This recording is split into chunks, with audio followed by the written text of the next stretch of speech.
పేరు కసంకోట శ్రీరామూర్తి అండి. మా నాన్నగారు 13/3/1972లో ల్యాండ్ కొన్నారు.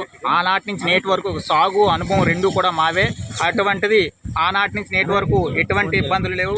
1B డాక్యుమెంట్ ఆన్లైన్ మా పేరు మీద ఉన్నప్పటికీ కూడా చీడికాడి చివరి కొండవీధి గ్రామస్తులు గూటెల పెంటమ్మ వారి యొక్క కుటుంబ సభ్యుల నుంచి మాకు మా కుటుంబ సభ్యులకి ప్రాణహాని ఉంది కాబట్టి అధికారులు తగు చర్యలు తీసుకొని మాకు మా కుటుంబ సభ్యులకి రక్షణ కల్పిస్తారని తమరును వినయపూర్వకంగా కోరుచున్నామండి. చీడికాడ మండలం అండి. ఏ గ్రామం? చీడికాడ గ్రామం అండి. సర్వే నెంబర్ ఎంత? సర్వే నెంబర్ 4/1, 4/2, 4/3, 5/3 సర్వే నెంబర్లో ఖచ్చితంగా మా జిరైతు భూములండి అవి. మా నాన్నగారి నుంచి మాకు దాఖలా పడి ఉన్నది.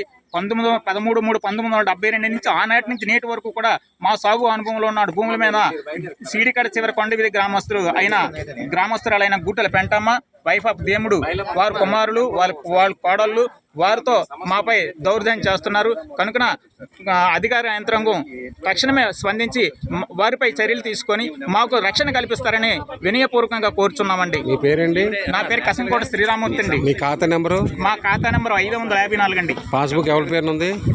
నా పేరండి కసంకోట శ్రీరామూర్తి. ఓకే. తండ్రి దేముడండి. కొనుక్కున్నది దేవుడు గారా? 13/3/1972 కసంకోట దేముడు సన్ ఆఫ్ సింహాద్రప్పుడు వారి యొక్క క్రియామూలకంగా దాఖలా పడి ఉన్నది. ఆనాటి నుంచి నేటి వరకు కూడా మేమే సాగు అనుభవంలో ఉన్నామండి. ఎస్పీ ఆఫీస్ కలెక్టర్ పెట్టారా? ఎస్పీ గారికి కూడా ఎన్ని మార్లు పెట్టినప్పటికీ కూడా అది సివిల్ మీటర్ అంటున్నారు తప్ప దానిపైన చర్యలు తీసుకోవట్లేదు. పోలీసు వారు ఏమంటున్నారంటే అది సివిల్ మీటర్ మాకు సంబంధం లేదు అని పోలీసు వారు అంటారు. రెవెన్యూ వారు అన్ని రికార్డ్స్ అన్ని రైట్స్ మీకే ఉన్నాయి కనుక మీరే భూములకు వెళ్ళండి అని వారు అంటారు. అది ఎంఆర్ఓ వచ్చినా సరే ఎంఆర్ఓ పైన దాడి చేస్తున్నారు. అలాగే పోలీసు వారు చెప్పినప్పటికీ కూడా వారు వినట్లేదు. వారికి ఉన్న రైట్స్ ఏంటో అధికార యంత్రాంగం క్షుణ్ణంగా పరిశీలించి మాకు న్యాయం చేస్తారని. ఆర్డీఓ గారిని కలవలేదండి. మళ్ళీ ఎమ్మెల్సీలో కూడా మాకే అన్ని రైట్స్ ఉన్నాయని ఇచ్చారండి.